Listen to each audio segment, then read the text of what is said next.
Esta a conferencia introducir comenzará a o grabarse.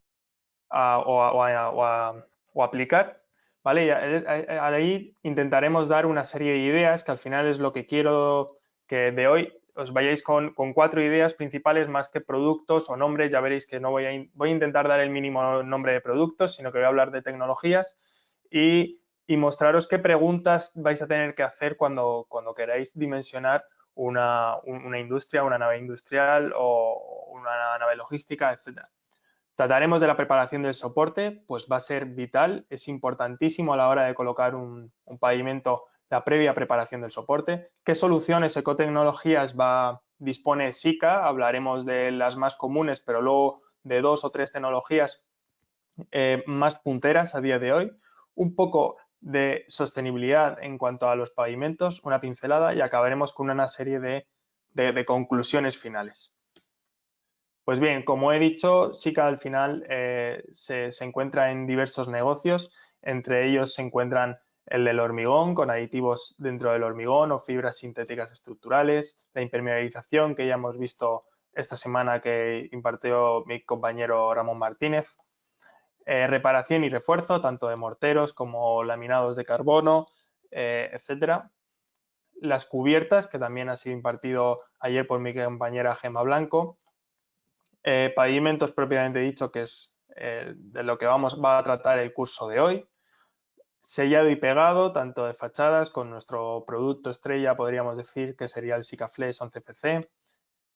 Este año hemos incorporado este nuevo negocio que sería el de Building Finishing, el de fachadas, puesto que Sika ha incorporado la empresa Parex, el grupo Parex. Y por último, la industria, que a lo mejor es lo más desconocido para todos, de que Sika se dedique también a temas de industria, como por ejemplo también en el ámbito marino, para sellados de buques o de vehículos, etcétera. Muy bien, pues en el día de hoy vamos a tratar acerca de los pavimentos. Pues bien, lo que voy a poner esta transparencia al principio y acabaremos las conclusiones con esta misma transparencia, puesto que quiero que os llevéis 4 ideas principales y que al final, más que las tecnologías o que os aprendéis de memoria todas las tecnologías disponibles y sus aplicaciones, es más que sepáis formular de cara a quien nos vaya a aplicar un pavimento, sepáis formular las preguntas pertinentes para que os aplique el pavimento que realmente necesitáis. ¿Vale? Tendremos que hablar sobre todo de a qué exposición se va a encontrar ese pavimento, ¿vale? O sea, qué requerimientos mecánicos, si por ejemplo van a ser solo carretillas o van a ser coches o va a haber un alto desgaste por abrasión, si en materia química, si a lo mejor son cubetos de retención donde va a poder caer un disolvente o un agente químico muy agresivo. Choques térmicos, ya hablaremos después de, por ejemplo, en la industria alimentaria, que vamos a tener grandes choques térmicos y vamos a necesitar una tecnología concreta para poder hacerles frente. La seguridad, pues vamos a poder hacer pavimentos no solo antideslizantes allá donde lo requieran, sino también vamos a poder hacerlos antiestáticos, vamos a poder proporcionar soluciones a salas limpias, ¿vale? Libres de esos VOC, de esos volátiles. Estéticos, también en vuestro caso a lo mejor no sería tan restrictivo el tema estético, pero bueno, que sepáis que también existen pavimentos muy enfocados a la estética y al confort, ¿vale? El soporte también va a ser muy importante y ahora le vamos a dedicar una buena parte de atención, ¿vale? Generalmente nos vamos a encontrar con un soporte de hormigón, pero por ejemplo podríamos encontrarnos con un soporte asfáltico y al final vamos a tener que preparar ese soporte de alguna manera, lijados, granallados, escarificados, ¿vale? Y a partir de ahí ya conformar nuestro sistema de capas de pavimento hasta llegar a la última, que sería la visible por el usuario. Bien, en la evaluación del soporte y su preparación, vamos a comenzar indicando que vamos a necesitar una nivelación. La nivelación, ¿por qué? Básicamente, si necesitamos introducir autonivelantes, pues la planeidad va a ser muy importante, puesto que el autonivelante al final se iría más hacia una zona que hacia otra y tendríamos problemas, ¿vale? La planeidad ya lo veis, vamos a poder medirla con una regla y este trapecio para poder medir esos milímetros de diferencia y estar por dentro de lo que realmente necesitamos. Los soportes van a ser importantes, puesto que vamos a poder tener soportes nuevos, que generalmente serán de hormigón, o vamos a poder tener que rehabilitar ya elementos ya existentes. Y aquí destaco, por ejemplo, los elementos asfálticos, que por ejemplo, hay que tener en cuenta que al ser un elemento asfáltico va a tener mucha flexibilidad y deberemos ir a soluciones, por ejemplo, de tipo poliuretano y no de tipo epoxi, de las que hablaremos más tarde, puesto que esos epoxis son más rígidos y no van a poder resistir esa flexibilidad del asfalto inferior. Cuando ya nos enfocamos en materia de hormigón, vamos a tener que exigirle unas resistencias mínimas a compresión y al arrancamiento. Al final, generalmente lo que se hacen son ensayos de arrancamiento para ver ese 1,5 megapascales y la gran necesidad de que el soporte esté limpio, seco y libre de contaminación. Bien, cuando nosotros vertemos un hormigón, aplicamos un hormigón, generalmente hay una exudación en la que se crea una capa, una lechada superficial, ¿vale? Esa lechada no nos va a permitir una buena adherencia al posterior pavimento, va a ser débil, ¿vale? No vamos a llegar a ese 1,5 megapascales y por lo tanto vamos a tener que preparar el soporte, eliminar esa lechada, abrir poro, llegar al árido para que el pavimento posterior agarre, ancle y se adhiera bien al soporte. ¿Cómo vamos a conseguirlo?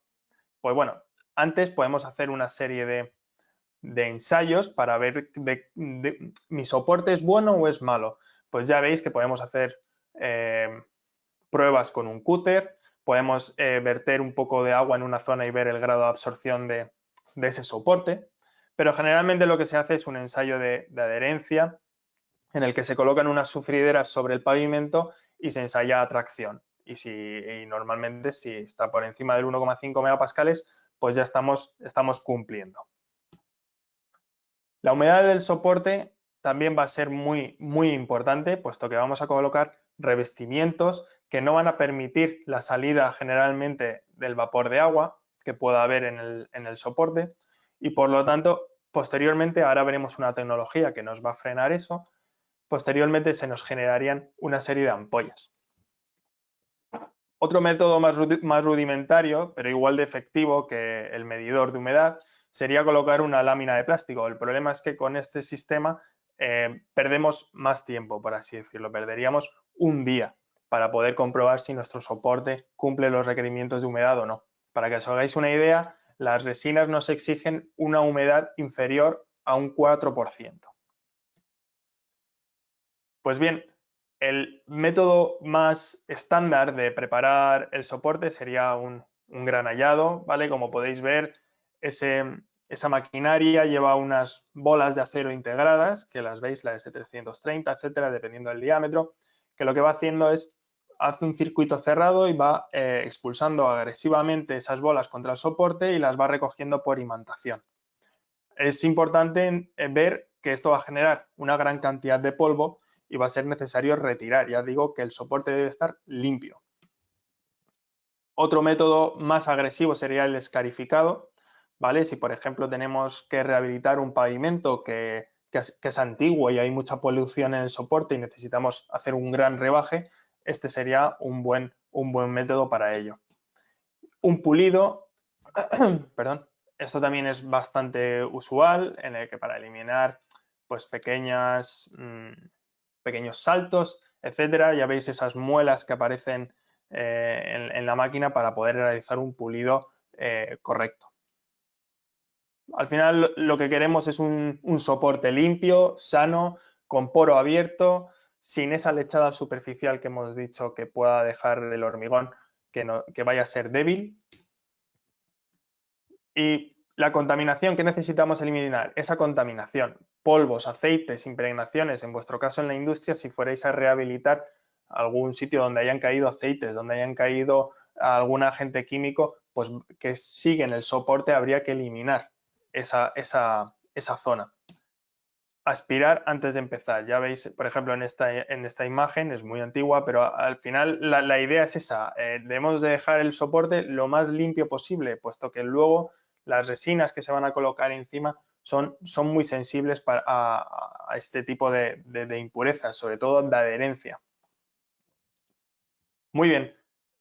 La técnica general de aplicación de un pavimento, ¿vale? Sería el sistema que os estoy mostrando ahora mismo en pantalla. Lo más usual es aplicar una imprimación, ¿vale? Y generalmente, dependiendo del esfuerzo, por así decirlo, al que va a estar sometido el pavimento, pues llegaremos al sistema completo o no. O sea, no siempre hay que llegar al sistema completo que estáis viendo. Muchas veces simplemente se pone una capa de sellado encima de la imprimación o un autonivelante como capa de desgaste, o incluso podemos, como veis, espolvorear árido para poder hacerlo antideslizante, perdón.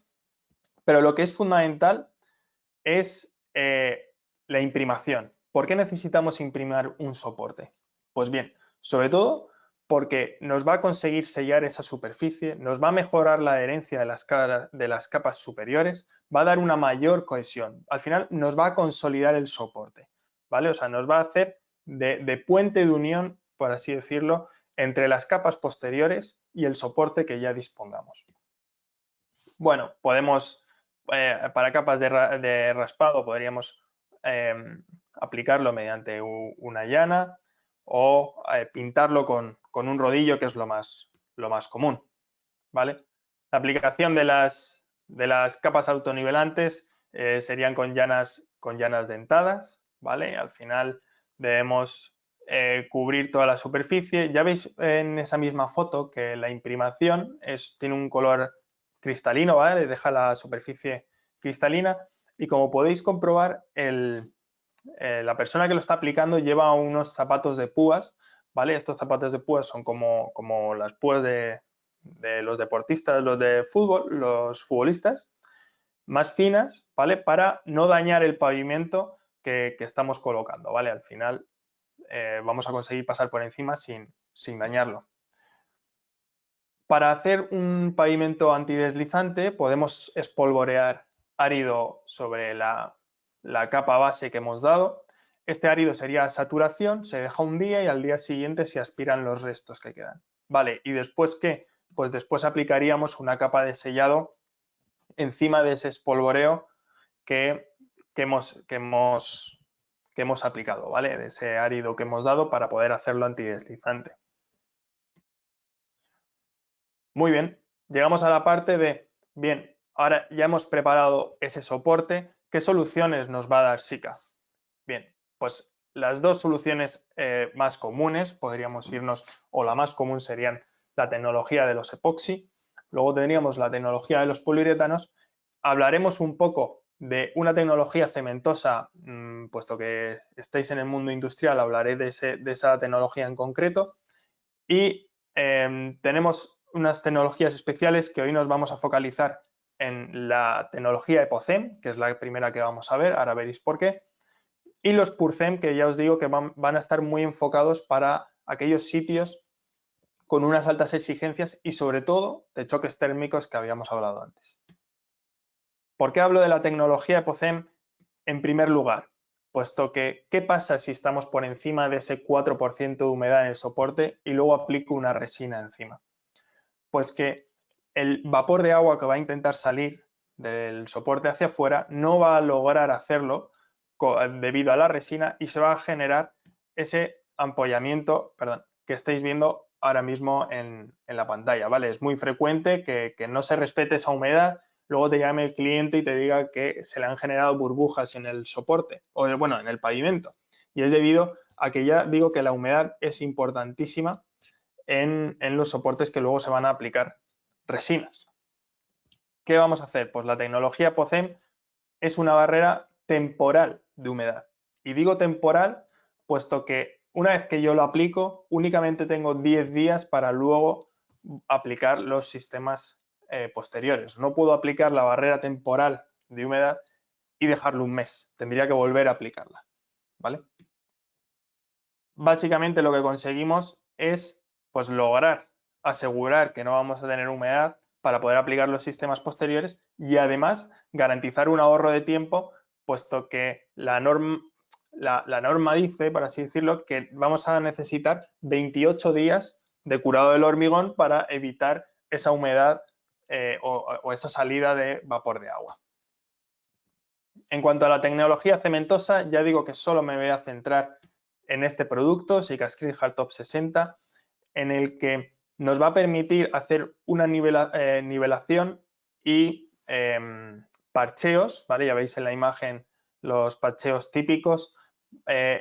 Tiene altas prestaciones mecánicas y un rápido de endurecimiento. Para que os hagáis una idea, en 4 horas ya se pueden aplicar el resto de sistemas y a un día ya tenemos 35 megapascales de resistencia a tracción. ¿Esto qué quiere decir? Que normalmente en la solera de hormigón es de 25 megapascales, o sea que ya os podéis hacer una idea de las resistencias mecánicas que tiene y del endurecimiento tan rápido que tiene este producto.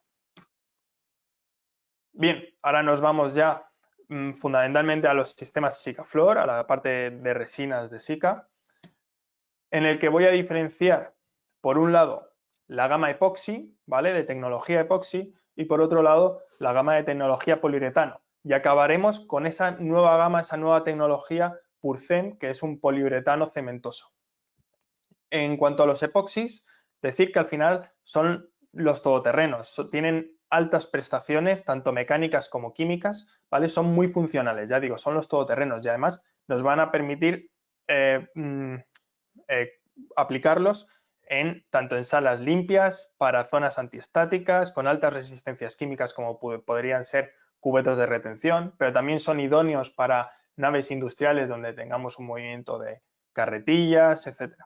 Los poliuretanos, sin embargo, están relacionados hacia otro sector que serían más su alta elasticidad nos va a permitir enfocarlos en lugares donde haya grandes vibraciones de maquinaria o parkings donde tengamos coches, o también muchas veces como sellado de los epoxis para darle un acabado decorativo. Además, no tienen problemas de contra los rayos ultravioleta. Bien, nos focalizamos en el mundo de los epoxi. Pues bien, como ya os he comentado, las resinas epoxi al final tienen unas prestaciones mecánicas muy buenas frente a abrasión, resistencia química, al impacto, ¿vale? Van a ser aptos para ese tráfico intenso o agresivo. Podemos estar pensando en carretillas o, como estáis viendo, en una industria de producción de vehículos, de automóviles, ¿vale? Van a tener una fácil limpieza y mantenimiento, pues en estos lugares es muy importante el tema de la limpieza, se cae cualquier líquido o cualquier agente al pavimento y que sea rápidamente fácil de limpiar, ¿vale? Y de detectar. Podemos hacerlos antideslizantes en aquellas industrias donde nos digan, no, yo quiero requerimientos de que puedo tener zonas húmedas y necesito que la gente esté segura frente a caídas. Pues podemos hacerlo antideslizantes con ese espolvoreo de árido que os he comentado anteriormente. Ejemplos donde podemos encontrarlos. Ya veis, en una industria manufacturera, fábricas, pasillos, laboratorios. Diré laboratorios por las salas limpias, ¿vale? Aquellos sitios donde necesitemos que los contenidos de volátiles o de impurezas o de suciedad sean bajos. Pues esta gama, esta tecnología epoxi lo va a permitir. En almacenes logísticos, ya digo, con temas de carretillas, de toros, elevadores, etcétera. Muelles de carga, también podríamos tenerlos en talleres, en industrias de procesado. Sí que es verdad que en la industria alimentaria vamos a posicionar otro tipo de tecnología que hablaremos posteriormente. Al final, este sería el sistema. Yo os digo, como he comentado al principio, que al final el sistema podemos un poco jugar con él en función de lo que necesitemos. Ya veis que podemos hacerlo antideslizante o liso, podríamos aplicarlo solo en autonivelante. Depende de los requerimientos que necesitemos o incluso, como veis ahí, sellarlo con un poliuretano para poder tener resistencias a ultravioleta o hacerlo mate o brillante. Los 3 productos que aparecen en el título, el primero sería un poco más el genérico y el que vale para todo, por así decirlo. El segundo nos iríamos más enfocado a, por ejemplo, tenemos requerimientos altos frente a químicos agresivos, por ejemplo, cubetos de retención, tanques de gasoil o o de queroseno para aviones, etcétera, ¿vale? Iríamos simplemente con este producto como pintado, ¿vale? Como un sellado antes de la imprimación. Repito, la imprimación es importantísima. Y el último sería más un epoxi para andar por casa, ¿vale? Más enfocado a otro sector que no sería el vuestro. Este es un epoxi de menos prestaciones, pero permite una mayor permeabilidad. Eso que decíamos antes de la humedad, este sería menos, que no es tan restrictivo el tema de la humedad para este producto. Por último, en los epoxis podemos convertirlos, ya digo, podemos englobarlos en otros lugares, como por ejemplo para pavimentos que necesitemos que sean antiestáticos, ¿vale? Estaríamos hablando pues en hospitales, etcétera. Tienen una certificación, homologación CSM, que es alemana, para salas limpias, ¿vale? Tienen una emisión de BOC muy baja o prácticamente nula, en la que nos van a permitir que sean unos pavimentos muy saneados. Además, por aquí vamos a pasar un poco por encima en el tema decorativo. Se pueden añadir áridos de color para poder hacer la sala, darle un toque decorativo. También podríamos hacerlo antideslizantes y siguen teniendo las mismas resistencias mecánicas de las que hablábamos antes. Podemos darle un tono simulando el granito o texturado dependiendo las arenas que vamos a aplicar, con chips o flakes como ya estáis viendo, y luego se sellan con un sellador transparente, ¿vale? Ya estáis viendo que incluso podemos jugar con resinas transparentes y que solo se vea el árido coloreado, ¿vale? Que sería esta última tecnología epoxi, que además siempre vamos a poder hacerlo antideslizante.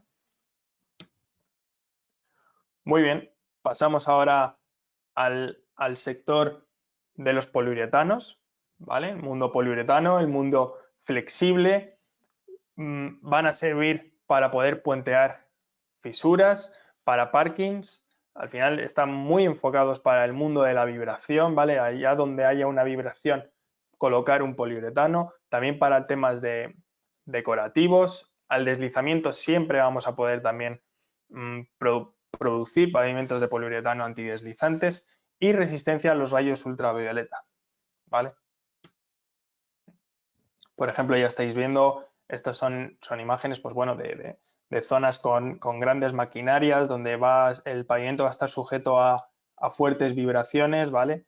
Y los parking tanto en interior como en exterior, ¿vale? Y también sirven para esos parking que son forjados. Si necesitamos también impermeabilizar ese forjado, también tendríamos una tecnología de poliuretano para poder establecer. Y ya veis que también nos servirían para poder hacer frente a esos rayos ultravioleta. Los epoxi no es que no se defiendan contra los rayos ultravioleta, es simplemente que amarillean, acaban amarillando por culpa de los ultravioleta, pero sus prestaciones seguirían siendo las mismas.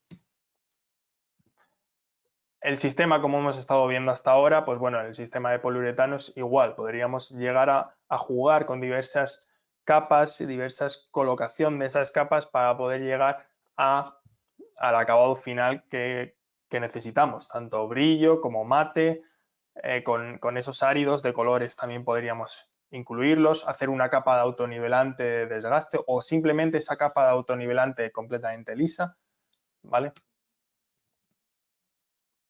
Nos enfocamos ahora en una nueva tecnología, PURCEM, puesto que es poliuretano cementoso, ¿vale? Esta tecnología innovadora lo que nos permite es que tienen unas altas prestaciones, ¿vale? Han mezclado, está combinado las ventajas tanto por un lado de los poliuretanos como de los productos cementosos y vamos a llegar a esta tecnología PURCEM, que también además va a tener esa homologación CSM que hemos estado hablando antes para salas limpias. Son muy resistentes. Vamos a verlo aquí. Tienen temperaturas de reblandecimiento muy altas. Los choques térmicos, fijaros, desde menos 40 grados a 120 grados. ¿Dónde vamos a poder estar pensando este tipo de pavimentos? Pues enfocado a la industria alimentaria o industrias en las que hayan cámaras frigoríficas con bajas temperaturas, luego nos vamos a otras con choque térmico más alto. etcétera. Y la aplicación, pues bueno, igual, esto puede aplicarse igual directamente sobre un soporte de hormigón. Como podéis ver, podemos hacerlo autonivelante con un acabado liso completamente, allá donde creamos que no van a haber problemas de caída de líquidos y las personas no van a tener problemas de caída, o donde nos exijan pues un antideslizante que ya nos iríamos a prácticamente los 9 milímetros, ¿vale?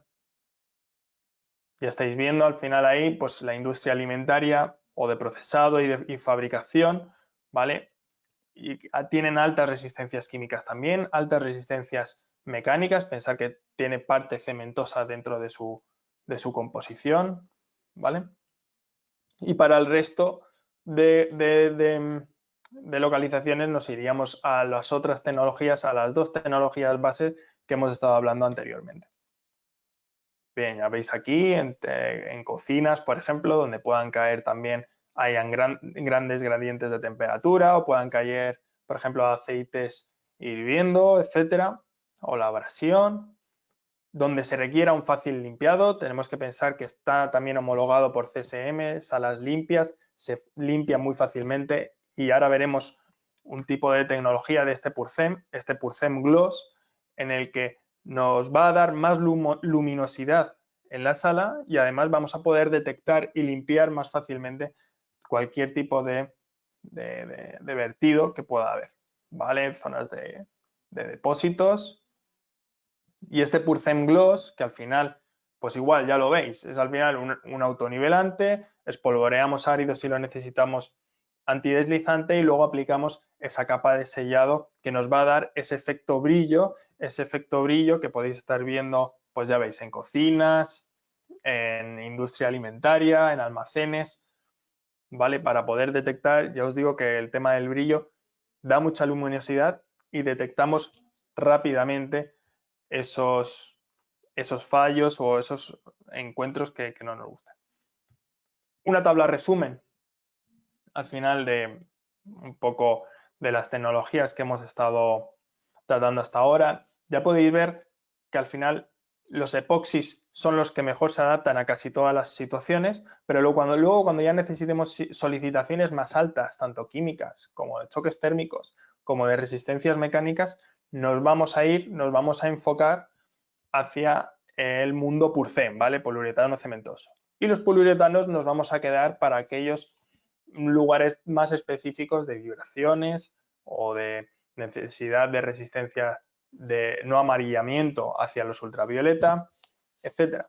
Como podéis ver también, que ahora daremos paso a esa parte, el olor y las emisiones permanecen más o menos constante en todos, o sea, se intentan que todos sean de bajo olor o sin olor y sin emisión de volátiles.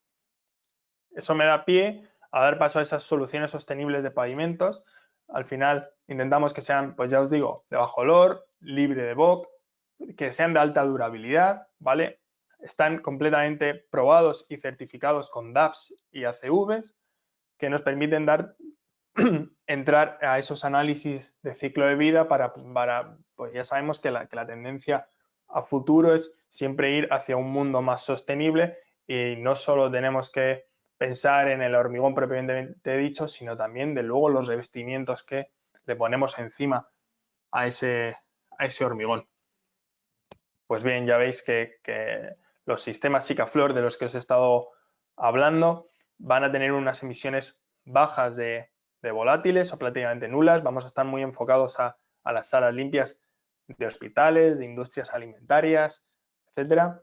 Van a estar libres de disolventes y no van a contener formaldehído. Y al final estos pavimentos están muy enfocados a una aplicación fácil, que sea segura, que sea durable, de bajas emisiones y con requerimientos técnicos y estéticos. En vuestro caso, a lo mejor los estéticos no priman, pero ya os digo que la estética no va a ser contraproducente contra el ámbito técnico, puesto que siempre los requerimientos mecánicos, físicos, químicos, térmicos van a estar siempre garantizados.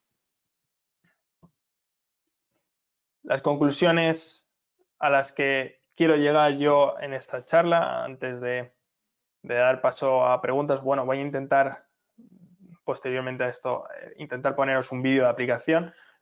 Normalmente en mis presentaciones intento poner más vídeos, pero cuando son presenciales. Cuando son online a veces el internet no funciona lo adecuado que se quisiera y no se ve muy bien. Las conclusiones que llegamos es, ya os dije antes que íbamos a llegar a la misma diapositiva que al inicio. ¿Por qué os pongo esta diapositiva? Porque al final lo que quiero es que os llevéis de esta charla las preguntas necesarias para poder hacérselas a quien os tenga que aplicar el pavimento o os tenga que recomendar el pavimento, dependiendo de la exposición a la que va a estar posteriormente dicho pavimento. Acordaros, temas mecánicos, químicos, térmicos, de seguridad, necesito antideslizantes o conductivos, o que sean completamente higiénicos para salas limpias, que sean sin olor, lisos, texturados, va a tener un tráfico intenso o no. Y luego que os llevéis la idea de que la preparación del soporte es importantísima y siempre va a ser necesaria una imprimación para poder garantizar una adherencia óptima del resto de componentes. ¿Vale? Siempre va a ser necesaria esa imprimación y la preparación previa del soporte. Ya os digo que ya hemos tenido experiencias donde no se ha preparado bien el soporte, se ha aplicado el mejor de los sistemas y ha terminado fallando, puesto que es muy importante la calidad del soporte y la imprimación posterior necesaria. Acabo un poco con esta reflexión de que al final los sistemas Sikafloor que hemos visto anteriormente están muy divididos, pero al final dan solución a infinidad de lugares, de emplazamientos o de requerimientos que podamos exigirles. Bien, voy a tratar de poneros un vídeo para que veáis un poco la aplicación de un sistema. A ver, sí, ahora. Bueno, esto por ejemplo sería la aplicación de un sistema conductivo, ¿vale? Ya hemos visto herramientas que hemos hablado antes, el rodillo, la rastra de goma o una llana dentada, ¿vale? Aplicaríamos previamente, hemos aplicado ya la imprimación, ¿vale? Esta no sería la imprimación, esta sería la capa base, ¿vale? Ya podéis, veis los zapatos con los pinchos de púas para no dañar esa capa que estamos dando. Con el rodillo normalmente damos aplicaciones horizontales, pero luego damos una grande vertical, ¿vale? En dos direcciones, también para intentar dar salida al aire, tenemos que intentar que no queden burbujas, etcétera. Ya podéis ver que el espolvoreo de árido a saturación no tiene mucho misterio, por así decirlo. Al final es una persona espolvoreando árido. Tiene que cubrir toda la zona y ya os digo, al día siguiente intentaríamos o bien con una escoba retirar o con un aspirador industrial, ¿vale? Retirar todo ese exceso de árido que pudiera haber en el soporte. Y por último, esa capa de sellado, ¿vale? Tanto para fijar ese árido como para dotarle del requerimiento extra para el que esté diseñado, como un acabado estético o resistencias químicas o choque térmico, etcétera. Aquí aplicaríamos con la rastra de goma, ya veis. Y finalmente le aplicaríamos otra vez el rodillo, ¿para qué? Para eliminar esas posibles burbujas de aire que pudieran quedar, ¿vale? Al final tiene que ser un sistema compacto, continuo, sin discontinuidades, sin burbujas de aire. Y vuelvo a repetir, que el soporte y la imprimación sean las correctas y necesarias. Ya volvéis a ver los zapatos de púas. Muy bien, pues yo por mi parte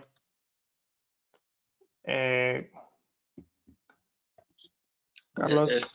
Muy bien, Suleiman. Bueno, pues muchas gracias, Suleiman, por la presentación. Abrimos ahora turno de preguntas para todos aquellos que os hayan podido surgir dudas. Veo que en el chat todavía no hay nada. Podéis preguntarlo directamente, escribirlo en el chat y yo se la traslada a Suleiman, o abrir micro y se la preguntáis directamente de manera personal, como queráis. Sí, buenos días, ¿me escucháis? Sí, perfectamente. Vale, hola. Yo tengo una pregunta en cuanto a las reparaciones, a las juntas que se generan entre, por ejemplo, con un poliuretano cementoso, la junta que se genera entre una aplicación vieja y una nueva, porque es muy típico que tengamos que hacer reparaciones puntuales. Esa junta, ¿cómo es mejor tratarla? ¿De qué forma podemos evitar que se fisure la junta de unión? Muy bien, mira, tendríamos que destacar dos tipos de juntas. Unas de retracción, ¿vale? Que al final lo que hacemos es normalmente rellenarlo con algún tipo de resina con árido. Mucha gente la propia imprimación la rellena con árido y rellena esa fisura de retracción, ¿vale? Si no, hay productos que ya vienen con el árido dosificado. Y luego las juntas de dilatación normalmente se rellenan con una masilla de poliuretano, que podría ser el Sikaflex Pro 3, no sé si seguramente alguno ha podido llegar a usarlo. Y esas juntas de dilatación tendríamos que llevarlas a superficie. Al final esas juntas sí que nos van a crear una discontinuidad. ¿Y cada cuánto habría que generar las juntas de dilatación? Bueno, esas las que hayan marcadas en proyecto. Eso nosotros no somos los que marcamos las distancias entre juntas de dilatación. Y si es una rehabilitación ya vas a tener marcadas esas juntas de dilatación. Sí, vale, pero no sé si igual no me explico bien en la pregunta. O sea, digamos, yo entiendo, ¿no? Las juntas de dilatación de la losa y demás, pero mi duda es cómo unir una capa de poliuretano cementoso viejo con uno nuevo. O sea, le genero una roza. Al final vas a tener que hacer como una preparación de soporte, pero en vez de preparar el hormigón, preparar ese purcén que tú tengas anteriormente. Igual que hemos estado explicando, abrir el poro, sanearlo, ver si tiene impurezas o líquidos encima de él que hayan podido penetrar en el soporte, ¿vale? Y llegar a esa superficie buena sana del poliuretano y aplicar ya encima otra vez el sistema con su imprimación